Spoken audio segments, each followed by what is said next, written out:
faithful, we will allow members to beat up and walk over our wives. But you better look at your neighbor and say, I wish a nigga would. Lord, help me in here. Lord, better censor that for me. Look at somebody and say, I wish a Negro would. Our wives are the ones that will bear the pain of ministry. That when we have to smile up with the folks who we know that cannot stand us, when our wives have to watch us still show love to the people that we know are backstabbing us, our wives carry the weight of the bedroom. Lord, up in here, and I need somebody in here to begin to open your mouth and declare that I not only thank God for the man of God, but I thank God for the woman of God. And that's why we've got to be able to pray for the woman of God, because the last thing a pastor needs is to catch hell from the members and go home to a woman that is frustrated. Lord, up in here, the last thing a pastor needs is a woman that will be a knife in his ear after dealing, my God, with the pressures of ministry. We do not know the weight that a leader carries, but I wish somebody in here would begin to open your mouth and say, Lord, touch our pastors. Oh, I want to hear you in here declare, Lord, touch our pastors. While the pastors, we as pastors function in an anointing, and while the pastors function in power, could I say to you that there is still a battle that rages amongst the pastors? Oh, Brother Dino, if you can lead me there, I'll be good. I need you up in here on tonight to declare that there is a battle. And what is that battle? The battle of a leader is to be steadfast, my God. Yes. Do you know what steadfast is? Steadfast is to be unwavering.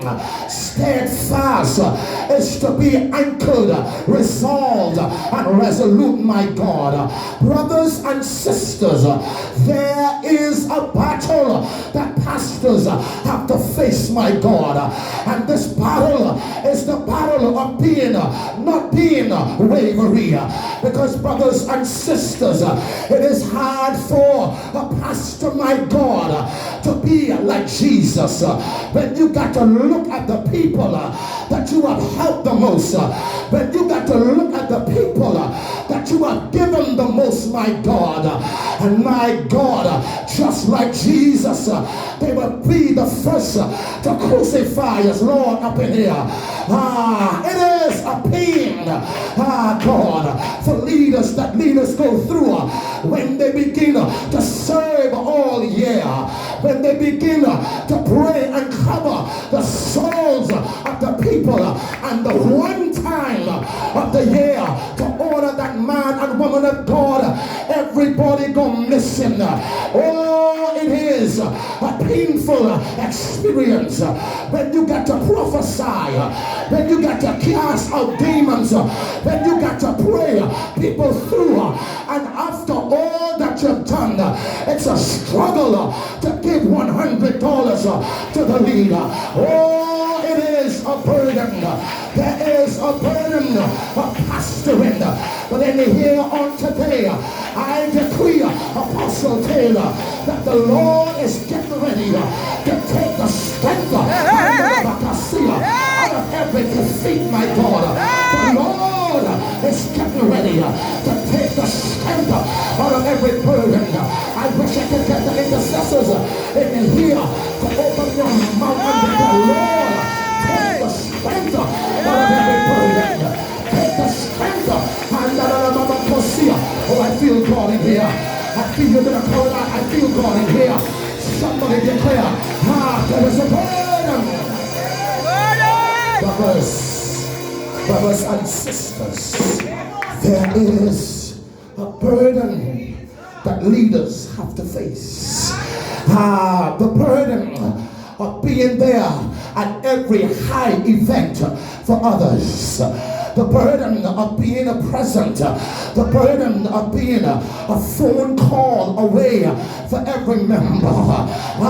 But them, they, God, that you had given selflessly of your time, they would sometimes be the first to pick up and leave you and desert you.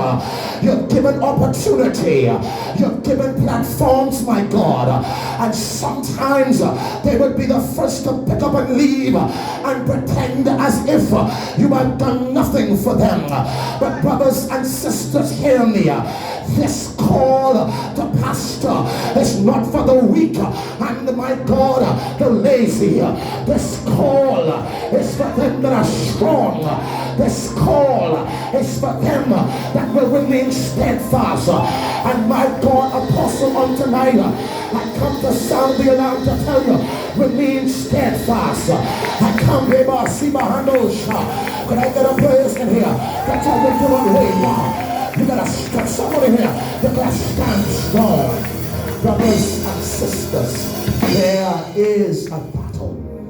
There is a battle that pastors have to face of remaining steadfast.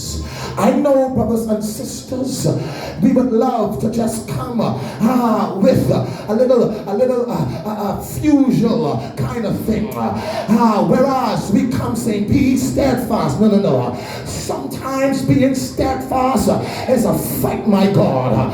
Sometimes, I know we would come in and want to come and lie, but sometimes, my God, being steadfast is not easy. Can you imagine how Jesus must have felt and he was on the cross, my God, and he looked down from the cross and saw the people that he healed, my God.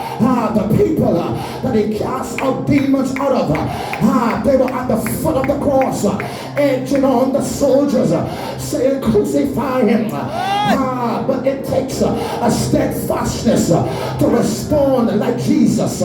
Jesus said, Father, forgive them, for they know not what they do.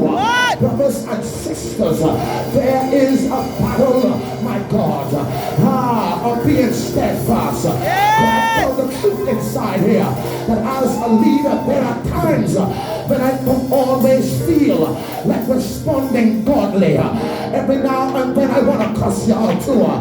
Every now and then I want to fight you, Lord Almighty. Oh, but when there is an anointing to be steadfast, I wish I could get somebody here to open your mouth and declare steadfast. Come on in there, Zion. And that's what the enemy wants. He wants us as leaders to be wavering, because a leader that wavering is a membership that will waver. But I decree and declare in signs and wonders that there is something that is about to bust loose in this church that never yet put on a seal. Hear me on today when I tell you that help is on the way. Did you know what I say? Help is on the way. Can I get somebody in here to open your mind up here? Lord, sending destiny help us. Oh, I want to hear you in here. Lord, sending in destiny help us.